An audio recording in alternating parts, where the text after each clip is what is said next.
Oi, eu sou a Isabela. Eu sou a Flávia. E você caiu no Angu de Grilo.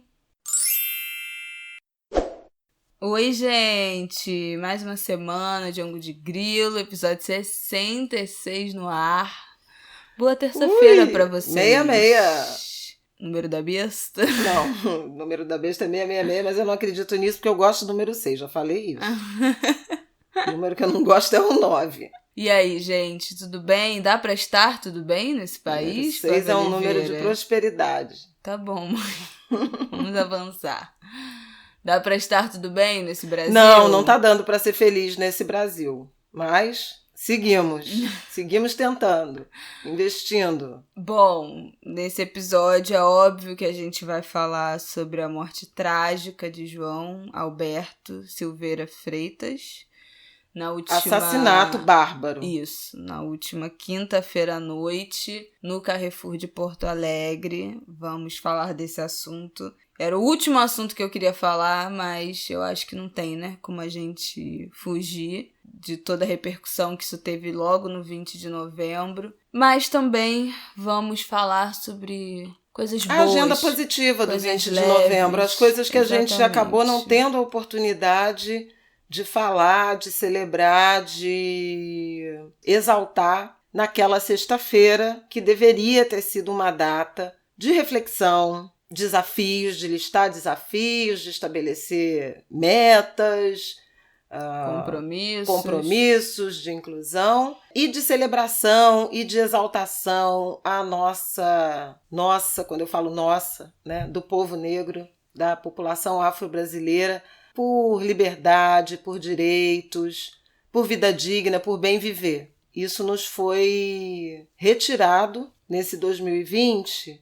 e, por um lado, como eu disse mais de uma vez na Globo News, como eu escrevi num artigo para o jornal Globo, que saiu no sábado, me parece que foi um crime que nos devolveu para o debate do ponto de vista de relações étnico-raciais mais importante do ano, né? Esse ano de pandemia foi um ano também em que intensamente, mundo afora, a partir dos Estados Unidos, mas também aqui no Brasil, e vocês sabem o tanto que a gente já tem falado disso, o racismo estrutural, o racismo institucional entrou na pauta, precisava ser debatido na sexta-feira e continua precisando ser debatido. E o episódio absurdo, né, a violência extrema flagrada em Porto Alegre, ela serviu para voltar os olhos do Brasil naquela sexta-feira para esse ambiente racista.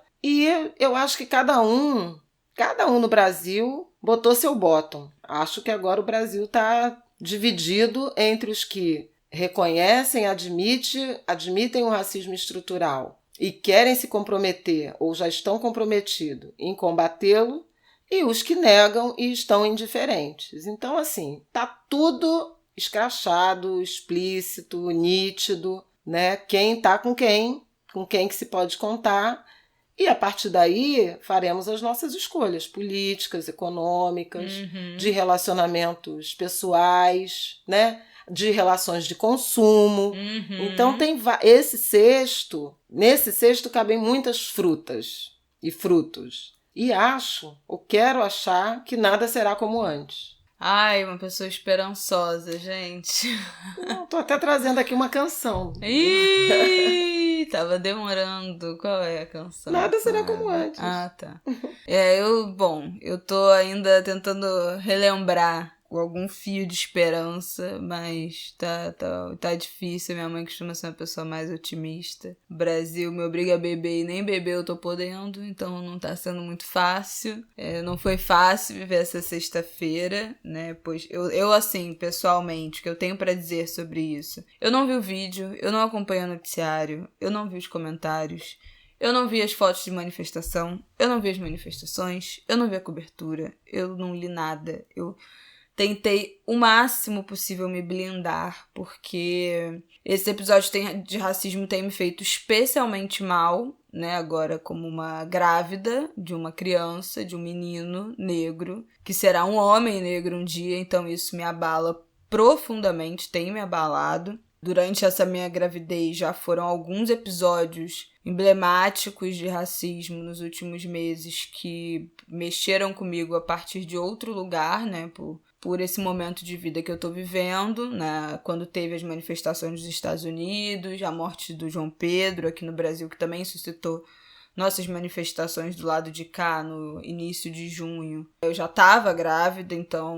ninguém sabia, mas eu já estava, então também bateu em lugares muito diferentes. E na sexta-feira também, então assim, eu tentei me blindar, tentei sair das redes, tentei ficar o mais off possível, não ligar a televisão, mas é difícil, né, assim, no Twitter silenciei todas as palavras relacionadas para tentar não receber na minha timeline nada desse conteúdo, mas também é impossível. No Instagram apareceu várias vezes o vídeo, porque também eu acho que existe um fetiche das pessoas de ficar reproduzindo essas cenas de violência.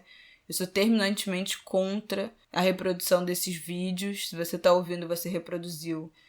Por favor, não faça mais isso. Eu acho que tem É óbvio que eu entendo o propósito de, né, viralizar para chocar as pessoas, mas existem pessoas negras que não precisam lidar com essa imagem e que isso dispara muitos gatilhos emocionais. Não preciso nem, obviamente, falar da família, né, das pessoas que conhecem essas vítimas, mas de todo esse grupo que é comprometido são comprometidos com essas causas e que vivem um pavor diário de viver algo parecido e ser confrontado com essas imagens. Então, assim, pelo amor de Deus, não compartilhem esses vídeos. Eles acabam sendo reproduzidos automaticamente, né, por esses aplicativos, as redes sociais, então você começa a ver sem querer e acaba sendo sugado por essas cenas. Mas não foi uma sexta-feira fácil, muito pelo contrário. Eu acho que vivemos um momento, pelo menos, assim, de muita desesperança. É assim que eu me sinto. Eu não consigo ver. É óbvio que eu também tenho a minha agenda positiva de coisas que são muito boas, que têm acontecido também no movimento negro, e vou falar um pouco disso também hoje aqui. Mas às vezes não consigo ver solução para essa questão da violência, da brutalidade racial, principalmente relacionada à segurança, à polícia, contra pessoas negras no Brasil. A gente já está cansado de falar disso aqui.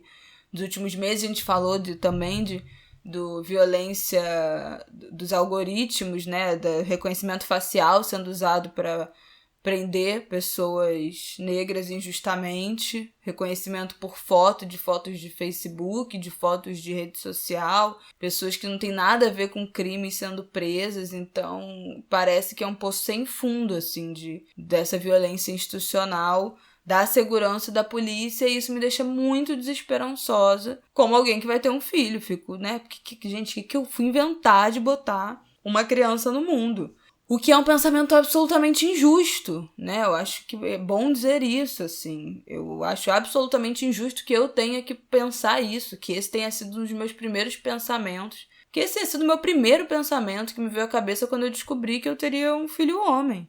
Isso é muito injusto, né? Que essa é uma preocupação e um sentimento que eu tenha que viver, e mães de meninos brancos não têm que viver. Que não precisam se preocupar com isso. Para mim, pessoalmente, é muito mais desafiador ter um filho homem. Eu tinha pavor por essa questão da violência. Para mim, ter uma filha mulher seria muito mais tranquilo, um território mais dominado, assim. E para mim, esse será um grande desafio, lidar com o Brasil, né? Viver o Brasil a partir desse outro lugar de mãe de um menino, jovem, adolescente, adulto, que será um homem negro. Então, é muito injusto tudo isso, todos esses sentimentos eu acho que são muito injustos.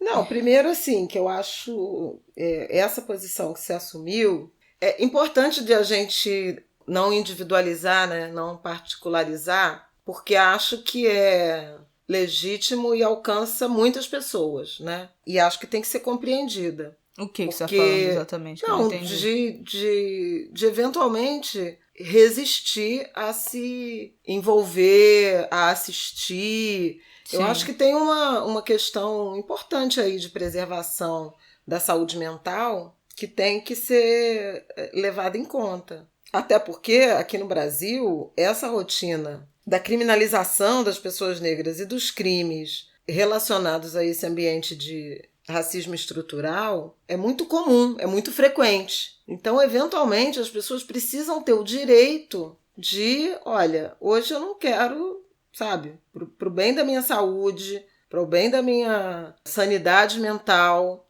pro bem do meu equilíbrio emocional, não se envolver. Eu Sim. acho que muita gente, especialmente quem tem uma história, né, de ativismo, é muito acessada o tempo todo e é muito cobrado o tempo todo para se manifestar, para se indignar, para se posicionar. Isso não é nem algo novo que a gente está trazendo aqui, mas acho que precisa ser reafirmado. Especialmente num ano como esse, em que a gente já está lidando com coisa demais. Com muitos medos, né? Com medo da doença, com medo do desemprego, com medo da violência policial, com medo da violência política, da destruição do meio ambiente. Tem muitas camadas, né? De medo, de ameaças nos rondando. Né? O afastamento da convivência, o afastamento dos nossos queridos, da prática religiosa. Eu acho que a gente tem que ter um grau de autoconhecimento importante para saber o momento em que é possível ou não esticar ainda mais a corda, se envolver mais e mais com essas situações de violência. As pessoas não têm muito limite, né? Então esse limite tem que ser dado pela gente. Sim. Você não querer ver o vídeo, você reclamar desse fetiche quase de compartilhar essas imagens de agressão e violência, não significa que você não quer se envolver, né? Eu vi vários ativistas no Twitter falando sobre isso. Gente, para de compartilhar essas imagens. Mais pessoas que continuaram a sexta-feira inteira falando sobre o caso, dando visibilidade, foram para manifestação. Então, não foram pessoas que se ausentaram como eu me ausentei, mas que não queriam ver aquela imagem repetidas vezes sendo colocada, porque aquilo é uma imagem muito, né, violenta, assim, não só pela agressão, mas simbolicamente para quem está assistindo também. De qualquer jeito, esse tipo de compartilhamento não faz bem a ninguém. Mas eu tenho algo de positivo a dizer sobre isso, é que eu fiquei muito surpresa positivamente com a resposta muito rápida das manifestações, né? De ter, já na sexta-feira, a galera já ter ido pra rua. A gente meio que foi, quem dorme tarde já foi dormir com essa notícia, né? Eu vi antes de dormir na quinta-feira. Eu também. Mas acordei sexta-feira com isso já explodindo nas redes. E fiquei muito surpresa de imediatamente na sexta já terem ido pra rua em vários lugares do Brasil. Não só em Porto Alegre, mas em São Paulo, aqui no Rio também. Geralmente essa logística, né, de marcar manifestação, de ter aderência, demora mais. E a resposta foi muito rápida. Então acho que isso é um ótimo sinal para o nosso ativismo, para o movimento organizado, não só para o movimento negro, mas para movimentos também de periferia, que também já foram para a rua lá em junho, com a morte do João Pedro, conseguiram se organizar no meio da pandemia, levou uma galera para a rua. Então isso eu fiquei bem positivamente surpresa, fiquei feliz particularmente, falo como eu, Isabela, de que teve vidraça quebrada. Ai, pronto. Que teve... Eu adoro, vocês sabem. Mas eu entendo que o Brasil, o buraco é mais embaixo. A gente também já falou isso aqui, né? Que nossa percepção de liberdade, tacar fogo nas coisas, de quebrar as coisas, como fazem os norte-americanos, como fazem os franceses, a gente tem muito menos. A repressão aqui, ela chega sem precisar que nada seja quebrado, né? O Brasil tem um tesão, um fetiche. As instituições brasileiras têm um fetiche com patrimônio. Existem para proteger patrimônio, não para proteger pessoas. Então, eu entendo a necessidade aqui, muitas vezes, de que seja tudo mais pacífico possível para evitar represálias que aqui são muito graves, são muito intensas. Mas tenho que dizer que parte de mim ficou muito satisfeita com as imagens. Mas, infelizmente, lá em São Paulo, né, alguns manifestantes foram, inclusive, atingidos por garrafa de vidro, por ovo que os moradores do jardim estavam jogando na manifestação na sexta-feira, enquanto eles protestavam em frente ao supermercado, ao Carrefour de lá. Os moradores tacaram da janela a garrafa de vinho. Teve mais de uma pessoa atingida. Inacreditável, né? Esse é o realmente... Eu ia dizer que esse é o Brasil que deu errado, mas mais uma vez quero referenciar o Simas aqui, que eu já falei dessa frase, desse pensamento dele várias vezes, que esse é o Brasil que deu absolutamente certo. O projeto do Brasil é esse aí, entendeu? O Brasil foi projetado, foi fundado, foi colonizado para ser exatamente isso que ele é, para ser exatamente isso que a gente vive hoje. Então o Brasil, na verdade, deu certo e precisa urgentemente dar errado. Concordo plenamente com o Luiz Antônio Simas. Foi muito duro, né? O que a gente testemunhou, foi obrigado a ver, e as imagens continuam se apresentando. Eu acho que teve uma indignação adequada do ponto de vista de pronunciamento de autoridades parlamentares. O presidente do Senado fez uma manifestação em rede social falando do racismo estrutural. Vários ministros do Supremo Tribunal Federal, Luiz Barroso, Gilmar Mendes, Alexandre de Moraes, o próprio Luiz Fux, personalidades, principalmente do movimento negro, pessoas negras, mas acho que as pessoas mais importantes do Brasil, a mídia deu uma cobertura muito, muito intensa e muito posicionada, né, na direção, primeiro, do repúdio à violência, segundo, da contextualização, né, de chamar a atenção para o racismo, para esse ambiente de violência permitida.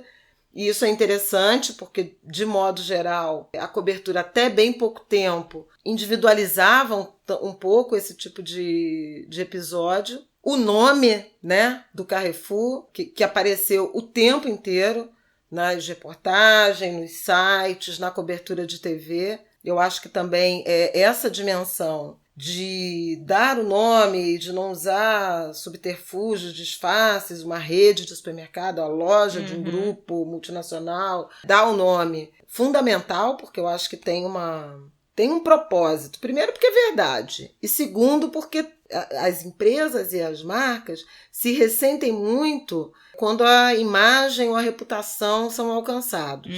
E o jeito de imagem e reputação serem alcançados é exatamente citando-as, né, explicitamente, não protegendo. A Isabela falou uma coisa importante da forma como as manifestações, os protestos foram rápidos, né, e se organizaram ao longo da própria sexta-feira, não apenas em Porto Alegre, mas no Rio, em São Paulo, em algumas cidades.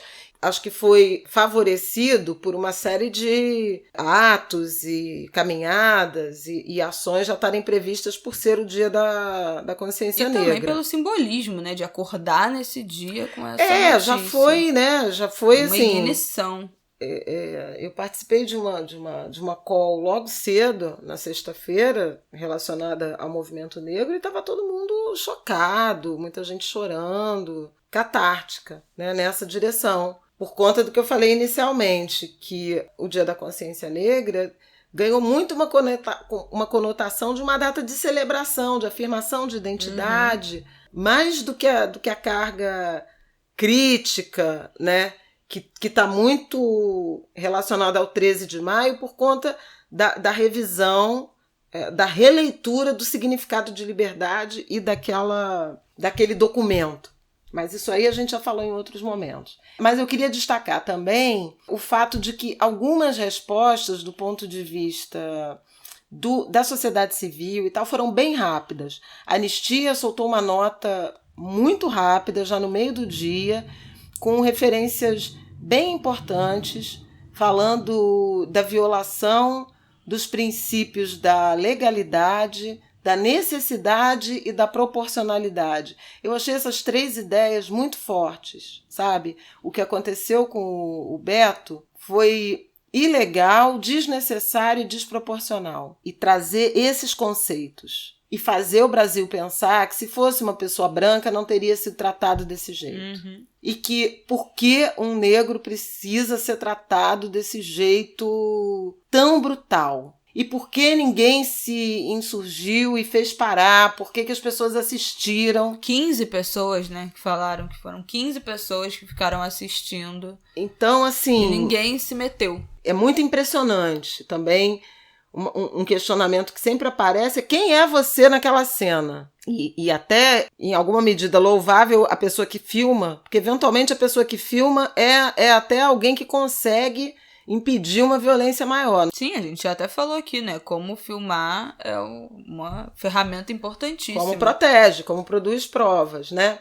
Então, isso é uma coisa. A outra coisa é de como os movimentos... Então, falei da anistia, a Coalizão Negra por Direitos também lançou, no mesmo dia, uma nota manifesto, propondo, inclusive, boicote ao Carrefour, e rapidamente se articulou com o movimento Black Lives Matter americano, que ontem publicou nota de apoio e, inclusive, subscrevendo e orientando boicote também. Então, olha, é uma articulação da sociedade civil, do movimento social organizado em torno dessa agenda antirracista. Aí você teve o Lewis Hamilton. Eu ia falar isso. Hamilton eu sempre postou. falo, eu me enrolo com o nome dele, não tem jeito. Mas muito importante. O Hamilton postou. Ele é a pessoa que mais está no holofote nos últimos meses. Exatamente. Todo fim de semana. Ele volta para os holofotes de novo, ganha mais uma corrida, quebra mais um recorde. Então, ele ter compartilhado... Ele fez um post muito importante. Já tinha feito sobre a Amazônia, já tinha feito sobre o autódromo aqui do Rio de Janeiro, que vai desmatar. Então, ele está muito atento à agenda global sobre... Mundinho Hamilton BR. Mas foi importante. E aí, o que eu acho que a gente precisa avançar e amadurecer num debate... Então, assim, a gente tem várias dimensões, né?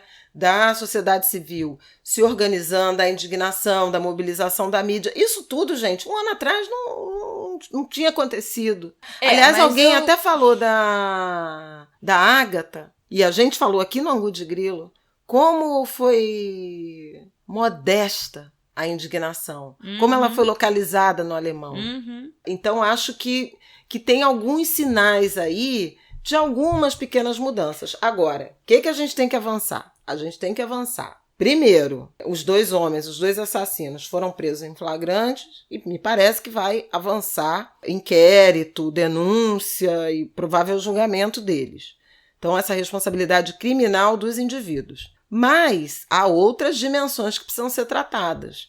Então, a responsabilidade civil do Carrefour e da empresa de segurança, Vector, pelo Carrefour contratado, que contratou esses dois assassinos. A responsabilidade do Estado em relação ao licenciamento, à fiscalização dessas duas empresas e, principalmente, novos protocolos de segurança, de treinamento, de formação desses quadros da segurança privada e da segurança pública. Tem que tratar da educação também, né? Desse racismo estrutural que atravessa, que naturaliza a brutalidade, a violência e a criminalização das pessoas negras. Então é um fio que eu acho que a gente precisa ir puxando, amadurecendo na direção de uma nova organização, de um novo fundamento para a sociedade brasileira. Eu não quero falar de vice-presidente dizendo que não há racismo e nem de presidente dizendo que pelo... Não vou falar disso, porque realmente isso não vale nem a pena, né? Uma citação, assim, uma nota de pé de página no Angu de Grilo, e eu espero que na história essas pessoas sejam, porque não faz o menor sentido, né? E a declaração do Mourão ainda foi mais grave, porque tem um momento que ele fala, não tem isso, eu tenho pelo duro, fulano tem... Ele volta de novo a fazer aquele racismo recreativo que ele faz, né? De depreciação das pessoas negras, da nossa mistura. Enfim, é tudo de quinta. Aí é tipo assim, volta lá para quinta série, né? Não tem letramento. Então não dá para ser chamado ao debate. A gente está debatendo em alto nível, já pensando em como é que a gente vai rever as práticas, os protocolos de segurança, como é que vai pressionar as instituições, como é que vai fazer uma aliança internacional do movimento social, trazendo esse debate de uma forma global para ex-colônias, para países, nações forjadas na escravidão, como se libertar, né, dessa mazela, dessa chaga. Então não dá para debater com gente que vem, não tem racismo. Aí, amigo, tá, vai para lá pro seu cantinho do pensamento e acabou a história. Mas eu quero fazer um PS, antes da gente virar aqui o disco, de que, bom, eu tô aqui reproduzindo coisas que eu li no Twitter, vi prints, vi alguns trechos, de que apesar dos telejornais, da cobertura midiática ter sido mais completa, ter sido mais incisiva, ter coberto, né, toda quinta-feira os protestos e tal, ainda tivemos uma cobertura que a partir do momento em que as manifestações viraram ali para a galera quebrando, né, as vidraças do Carrefour e tal, começa esse papo de vândalos, os vândalos e tal. E quando teve as manifestações lá dos Estados Unidos, não tinha um vândalo, não era ninguém vândalo. O povo tava atacando fogo em tudo e não tinha um vândalo. Era tudo manifestantes, os protestos, nananã. E aqui imediatamente viraram vândalos quebrando vidraças. Uma coisa que eu vi algumas pessoas sinalizando e eu concordei 100%. Algumas pessoas sinalizaram no Twitter como os jornalistas ficam repetindo o tempo inteiro que as manifestações começaram pacíficas. Os protestos começaram pacíficos. E as pessoas pontuaram, gente, nada começou pacífico. Tudo começou porque uma pessoa foi brutalmente assassinada. Não começou pacífico. Sabe assim, a gente não tá aqui partindo do princípio do pacifismo. A gente tá aqui porque uma pessoa foi brutalmente assassinada numa noite de quinta-feira quando foi ao supermercado. Então não há nada de protesto pacífico, não há nada de pacífico nessa discussão. Então, usando essa justificativa para falar que não começou pacífico e agora estão ali vandalizando, esses vândalos estão vandalizando. E, na verdade, não, né? Essa é uma narrativa bem equivocada. É isso. É, interessante essa leitura. Essa narrativa aí depois, vândalos e tal, foi bem confrontada ao longo da cobertura. Ontem, por exemplo, o Twitter comentou muito, desde a noite de sexta. Então, acho que mesmo isso, o Rubem Berta escreveu um texto interessante no blog dele, no blog do Berta, falando de uma mudança de percepção que ele enxerga. Ele que cobriu as manifestações de 2013, e como a criminalização dos protestos foi super intensa, ele vê é interessante você ver uma pessoa que cobriu lá, e agora, 7 anos depois, o que ele percebe, inclusive, na indignação e no questionamento à imprensa, à cobertura, que não era questionada, né? Era meio que absorvida. Muito interessante. Vamos botar o texto dele na descrição aqui. E eu acho que a gente está cada vez mais naturalizando essa frase do não confunda a reação do oprimido com a violência do opressor, porque a foto mais compartilhada desse caso, né, enfim, desse assunto na sexta-feira foi aquela imagem, aquela montagem que fizeram do que seria uma loja do Carrefour pegando fogo, uma chama enorme.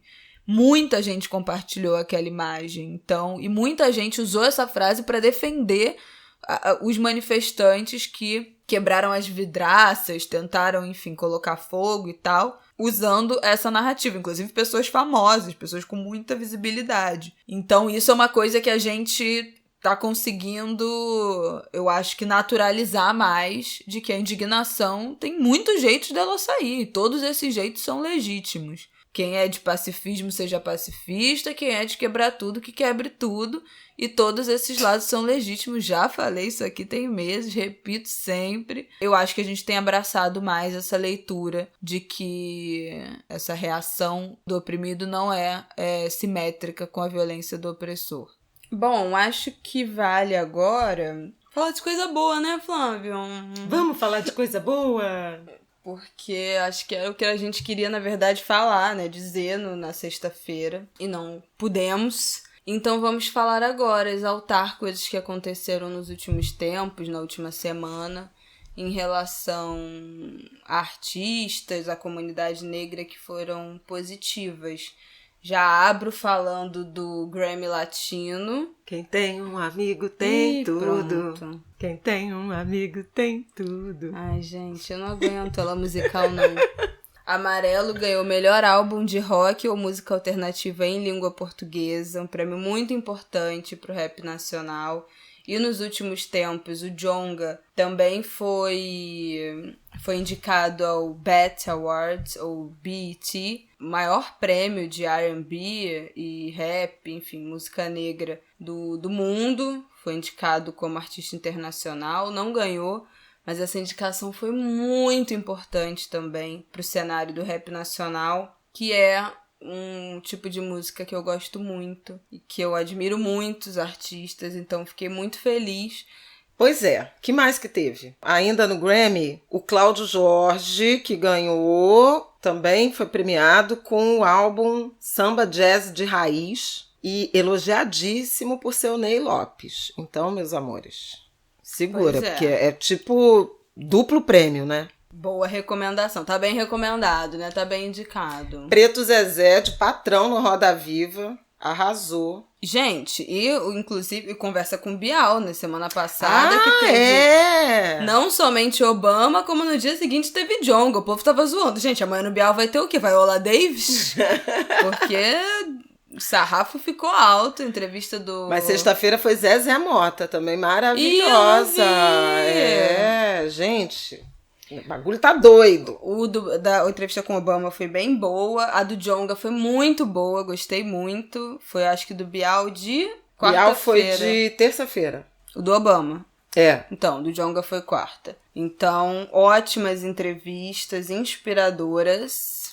E a do Obama com participação da Flávia Barbosa. Tudo. Também conhecida como mãe do Theo.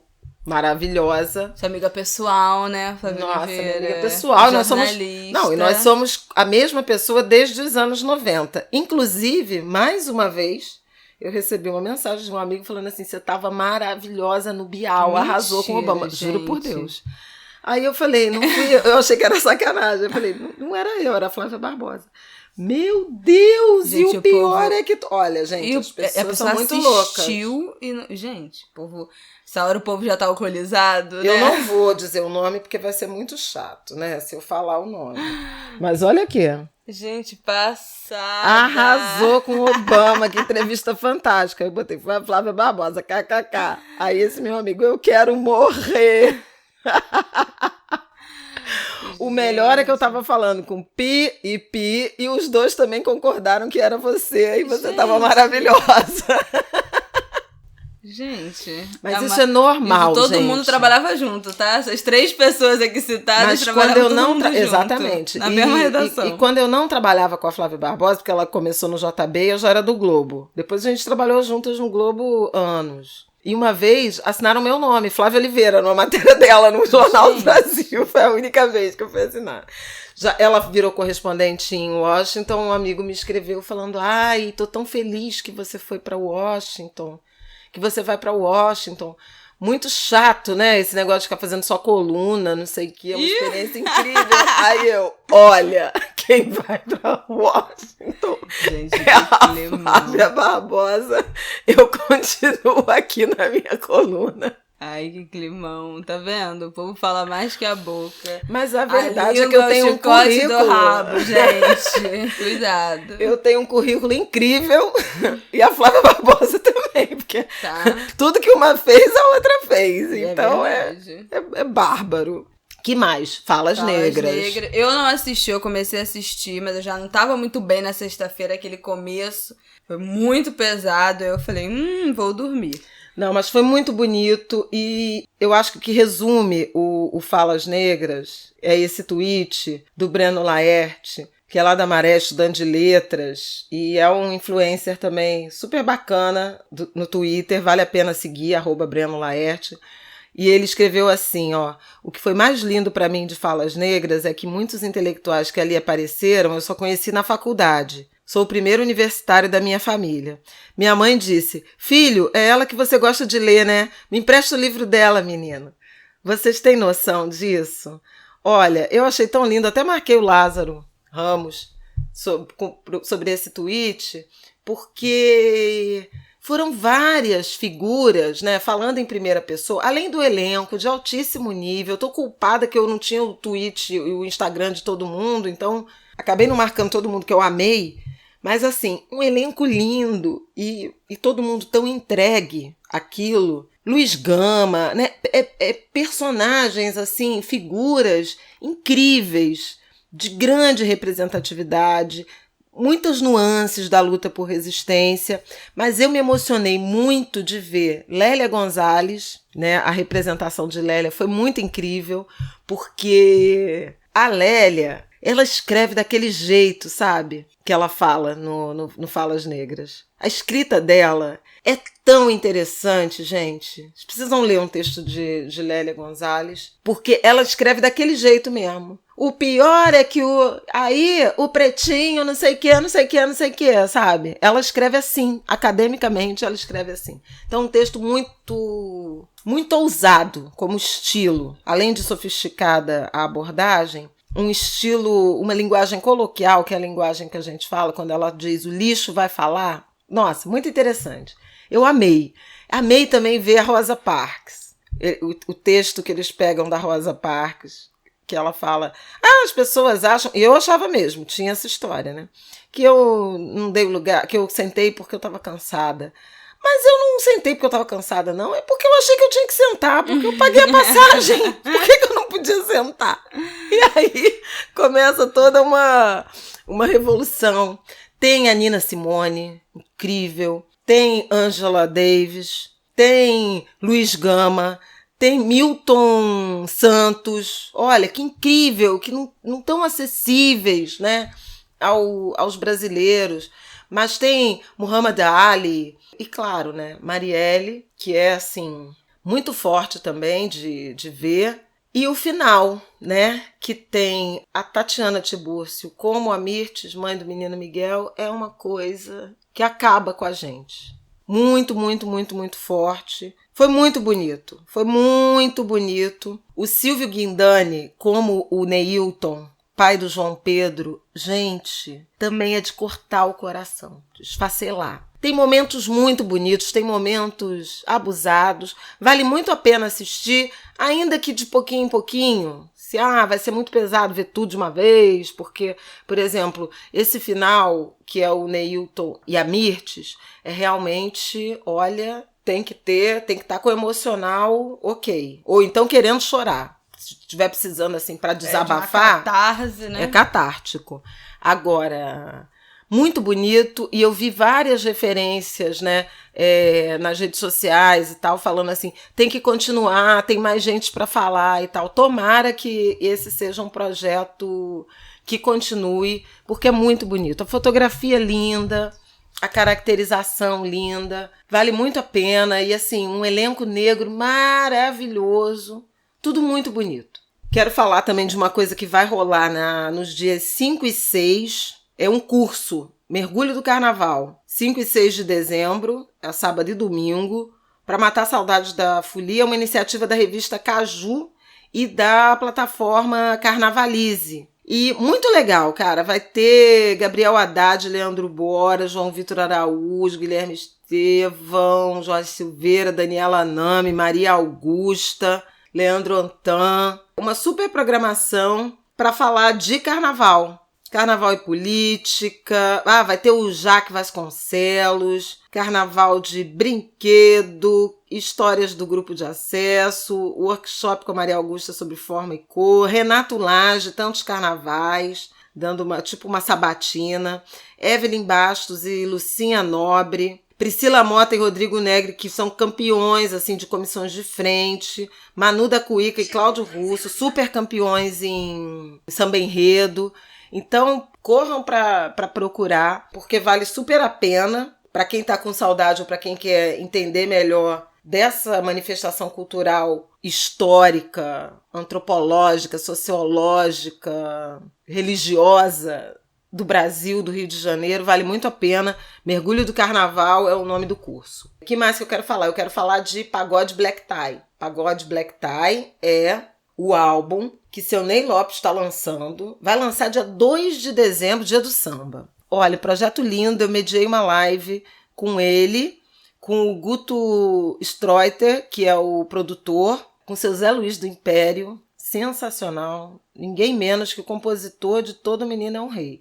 Todo menino é um rei, pronto, eu gente. Também já fui rei. A culpa é de vocês. Mas claro, despertei. Lindo, sucesso na voz de Roberto Ribeiro, quem não conhece tem que procurar. Maravilhoso. E foi tão bonitinho. Tem várias histórias que eles contam. Foi com ele e com o Birani também. Também estava na live o Birani do Cacique de Ramos e principalmente do Fundo de Quintal. Fundador, né?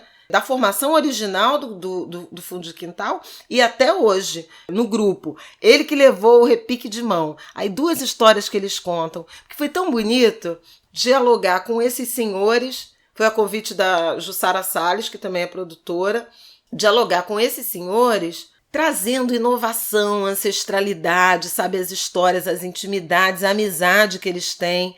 Foi tão legal. E aí vou contar 2 historinhas, né? O seu Birani, que levou o repique de mão para o samba, ele conta que fez isso porque o repique é um instrumento das baterias de escola de samba, mas que é tocado com baqueta. E ele nunca gostou de tocar com baqueta porque ele se acostumou com a mão na pele do tambor. Sabe por quê? Porque a mãe dele, Dona Conceição, era iá, era mãe de santo, e ele tocava atabaque no terreiro. Nunca fui da religião, não, mas eu gostava de botar a mão na pele do atabaque. Eu falei, gente, Dona Conceição era mãe de santo? Era. E ela foi uma das primeiras iniciadas por Mãe Menininha do Gantuá, queridos. Beijo no ombro, Desculpa, tá? Poucos, tá? E é isso. Criado no terreiro, com a mão na pele do atabaque e visitando Pixinguinha, né? Ninguém menos, Rei do Choro. Uma coisa louca. A história que ele conta, assim como quem, sabe, vai ali na esquina. E seu Zé Luiz, olha que bonitinho, foi grande amigo, ele fala super emocionado do Roberto Ribeiro, que era um príncipe, assim, um super cantor. Primeira música do seu Zé Luiz foi o Roberto Ribeiro que gravou, chamada Tempo E, mas o maior sucesso até hoje, Todo Menino é um Rei. E aí ele diz que muita gente até hoje fala com ele, meu pai cantava essa música pra mim e tal, normalmente meninos, homens, né, rapazes, ou homens já adultos. E ele falou assim, e quando eu fiz não era porque era um menino, não, é porque no Nordeste, na Bahia, o povo chamava criança de menino. Então não era só para menino. Olha que engraçado ele trazer a reflexão de gênero. Tá, querido. Eu achei tão maravilhoso. Porque ele está falando, na verdade, do sentimento infantil. E como a língua portuguesa tem essa coisa, né? Não tem neutralidade. Não tem essa neutralidade. E toda criança é não dá, né? Não fica vai bom. Ser fica bom complicado. Mas eu achei muito bonito ele falar disso. É lindo, gente. Eu acho que vocês devem assistir a live que eu fiz. Modéstia à parte, não foi porque eu fiz, não. Mas essa foi uma das melhores lives que eu fiz nessa quarentena. E olha que eu fiz live boa, hein? Eu fiz live com Dona Sueli Carneiro, Dona Jurema Werneck. Eu fiz live com Dona Djamila Ribeiro, Carla Cotirene, sabe? Eu fiz live de responsa. Dona Laura Carvalho. Beijo no ombro. Eu fiz o diabo. Dona Mônica Debole. Tá? Não, eu fiz. Lives, mas fiz fiz live com Lázaro Ramos e Ana Maria Gonçalves. Também não sou de se jogar fora aqui nesse podcast, não, tá, querido? Pode esnobar que fez. Mas foi muito bonita essa live. E aí, vou contar rapidinho o que é o projeto Pagode Black Tie. Porque é o seguinte, é uma ideia que o Ney Lopes teve 10 anos atrás, um projeto que, olha aí, também um recado aí. Como o tempo, né? O tempo é isso. O tempo tem o seu ritmo. Acontece quando tem que acontecer. E ele, no encontro que teve com o Guga Streuter, falou do pagode e quanto essa música quanto o valor dessa vertente que ele chama do samba não era reconhecido. E aí ele fala que o pagode é uma vertente do samba tão rica do ponto de vista de harmonia, composições, de versos, de letras, quanto a bossa nova. Pô, mas isso aí não tem nem questionamento. Isso aí... Não, eu também mas não falo... é esse pagode que você tá pensando. Não, mas que eu gosto de todos os pagodes. Ele fala que foi desvirtuado nos anos 90. Eu vou de o quê? Fala aí qual é o seu pagode, sua defesa. Fundo de quintal? Almir Neto. Belo. Eu frequento todos os pagodes. Sorriso Maroto. Isso aí pra mim não tem questão. Mas aí, gente, que é melhor que MPB e bossa nova, não tem a menor dúvida, gente. Os pagodeiros sabem. Ele fala da relevância desse movimento musical. Inclusive, a gente chega a tratar dessa questão. Por que que... Aí ele falou, bossa nova até hoje, em trilha de cinema internacional, aparece quando tem uma cena sofisticada, não sei o que, é sempre um fundo de bossa nova, em alguns casos até cantando em português.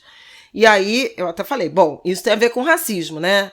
Bossa nova, porque a bossa nova foi embranquecida. Todo mundo sabe que se nesses filmes, não sei o que, botar um belo é muito mais emoção. É muito mais romântico, entendeu?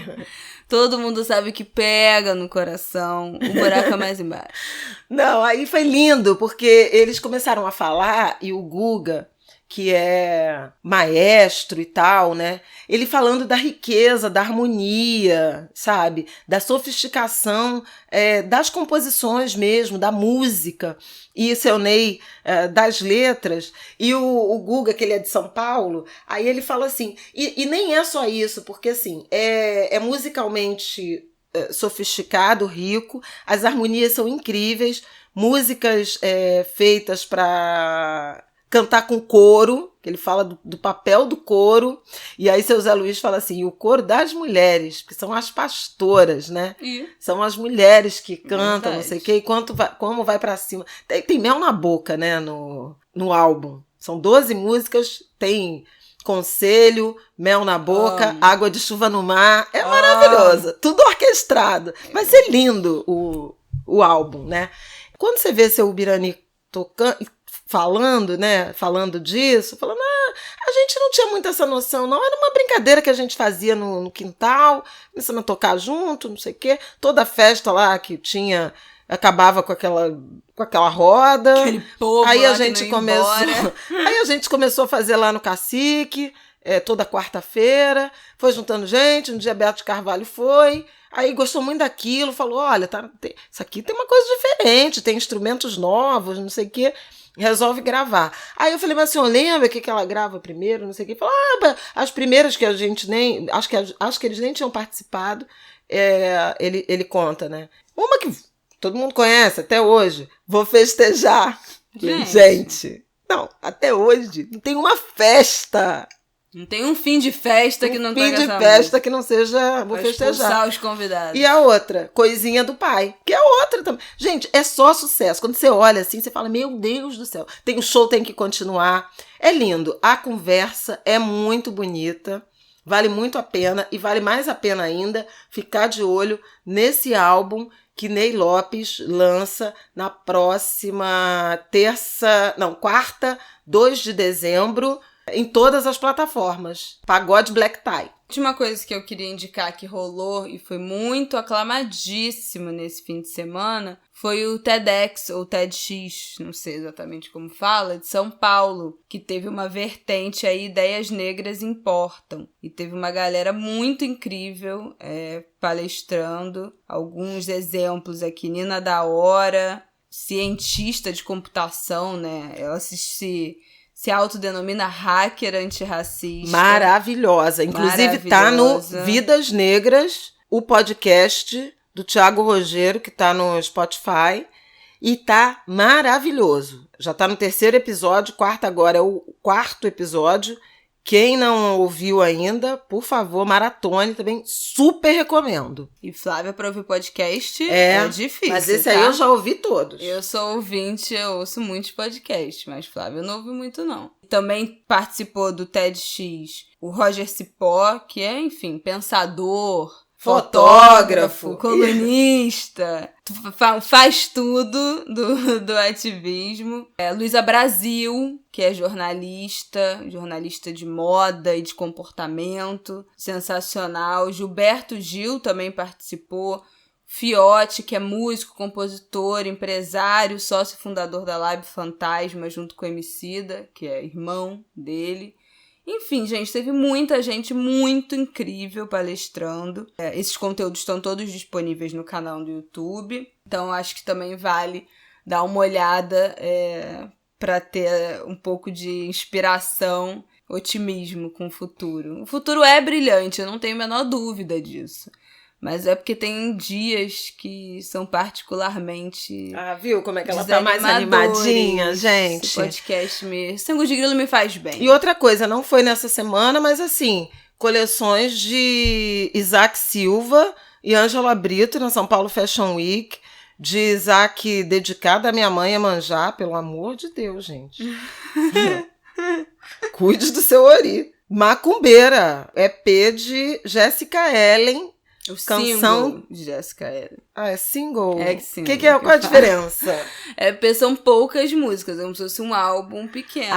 O single então é uma única single, música. Gente, desculpem, tá? Macumbeira, single de Jéssica Ellen, composição maravilhosa de ninguém menos que Luiz Antônio Simas.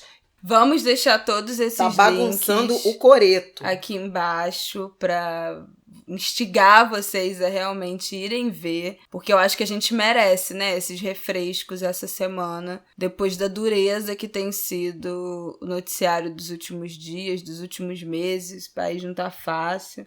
Semana passada comemoramos alguns resultados de eleição e realmente temos que comemorar. Agora chega, que esse episódio já está imenso, como todos, né? Porque fala-se muito por aqui, né, Flávia Oliveira?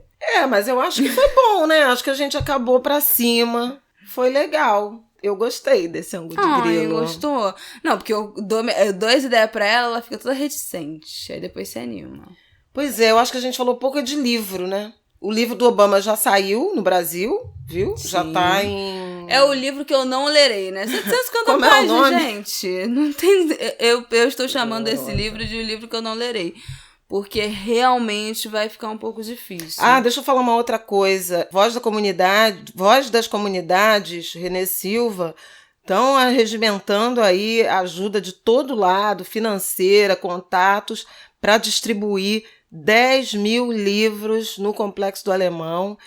Marco. Como marco, né? São 10 anos daquela ocupação policial do Alemão, que resultou em nenhuma, né, melhora de qualidade de vida, de bem viver. Política então pública. Ele quer marcar, né, essa década com um choque, com uma ocupação literária. Vale muito a pena. Corre lá no Instagram, nas redes do Voz das Comunidades, para ver como participar, porque é uma ação que vale a pena. O livro do Obama chama A Terra Prometida. Estou aqui com 2 livros que eu recebi recentemente. Heroínas Negras Brasileiras em 15 Cordéis, da Jarid Arraes. Eu acho que vale super a pena. Eu já li o primeiro e esse é o segundo. Jarid é incrível. E ela é incrível. E A Favela Reinventa a Cidade, que é o livro de Jailson de Souza, Jorge Luiz Barbosa, Mário Pires Simão. Eu fiz o prefácio. É um livro fundamental sobre o Rio de Janeiro, de autoconhecimento do Rio de Janeiro. Ele traz a potência da favela, sabe? Realmente vale muito a pena mergulhar nessa leitura. É um livro acadêmico, mas uma linguagem muito acessível e traz essa visão diferente da cidade, né? Por que a gente tem que pensar a cidade de um outro jeito, né? Por que tem que reconhecer, valorizar, proteger a favela, apoiar a favela e se alimentar da favela, sabe? Pensar a favela como uma alternativa de solução para a cidade, porque tem arranjos muito criativos. Tudo que vocês já sabem que eu falo. Pois é. Aqui no Angu de Grilo, mas o livro é muito bacana. Tenho 2 indicações de livro. Um deles eu fiz a resenha essa semana lá no meu Instagram. Livro da Record, A Terceira Vida, de Grange Copeland. O primeiro livro é o livro de estreia da Alice Walker, que é a escritora de A Cor Púrpura, premiadíssimo. Imagino que vocês já tenham ouvido falar. O livro é muito tenso, intenso, denso, é bem violento, assim, é bem pesado, mas ele se redime no final. É a história de uma família e como esses traumas, a violência, o ciclo de violência, a opressão, isso gera ciclos, né, de violência dentro de 3 gerações dessa família que são muito brutais, mas como é possível fazer as pazes com a própria história. E outro livro que eu quero indicar, que eu tô terminando, é o Por que Amamos, do Renato Nogueira, filósofo sensacional, imprescindível, e ele faz um caminho, assim, de compreensão na história, desde lá dos primórdios, de como foi o amor, de que construção é essa que a gente tem de amor, né? O que é de fato, e aí das relações também, né? Da monogamia, do poliamor, dos relacionamentos com mais de uma pessoa. Como é que se dá essa construção? O que é esse amor romântico, né? O amor entre pais e filhos. Ele passa, assim, por algumas camadas de explicar o que significa ao longo da história o amor. E é um livro muito bonito. Mulheres Quilombolas, lançado pelo selo Sueli Carneiro. Eu fiz a orelha. Ela só indica as coisas dela. Você está vendo aqui, né? Só tô comentando, porque eu também não vou não citar. Na Curva do S, do nosso Edu Carvalho, também recém-lançado. Contos, crônicas sobre a Rocinha, né? Exatamente. Bom, Macumba, do meu Rodrigo Santos, bardo, que eu amo de paixão, teve relançamento. Todos da Eliana Alves Cruz, maravilhosos. O mais recente é o Nada Digo de Ti, Quem Te Não Veja. Que já todos falou da também. Conceição Evaristo, minha amiga querida. Então eu acho que agora acabou, hein? Pelo amor de Deus, porque já indicou 200 coisas. Vai ficar uma descrição do episódio imensa com essa lista. Ah, saiu o livro da Flávia Rios sobre Lélia Gonzalez. É verdade. Por um feminismo afro-latino-americano. É verdade, eu recebi. Lélia Gonzalez. Esse tá na minha lista. Esse é o próximo, com certeza. Mas enfim, é isso, tá?